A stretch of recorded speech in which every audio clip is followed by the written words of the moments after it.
তো না, ঈদের খালি বাহি একদিন আছে। কুরবানি কিভাবে দিম? আমার কাছে টিহা আছে, অনেক ঋণ, আমার কাছে অনেক টিহা ভাই মানুষে। তোমার কত তিয়ারি? আমার তো তোর অনেক টিহা ঋণ।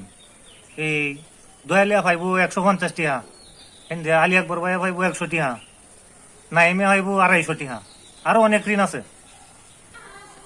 আমি এই টিয়া পরিশোধ করবা, তুমি কুরবানি দিও। এই আমি এই বছর আর কুরবানি দিতাম না, যে তোর ঋণ আছে, পরের বছর আমি দেবানে কুরবানি, কি কও? তোমার কুরবানি দেওয়া নি লাগো, তোমার কাছে টিয়া আছে। না, আমার কাছে আর টিহা নাই মা, এবার আমি এই বছর কুরবানি দিতাম না। আছে তোমার কাছে টিয়া? না রে ভাই, আমার কাছে টিহা নাই এবার, বিশ্বাস কর, আছে। বিশ্বাস কর নাই। এই যে আজকে তুমি কোথায় যাইবা? গরু কিনা যেতাম। আরে তুমি আমার নটি আছে কি জানো? আচ্ছা যা হোক, আচ্ছা মেয়া যাও, গরু কিনা যাইতাছি এবার, আজকে যাইতাছি, তোমার লইয়ে যাই গরু কিনা, যাও।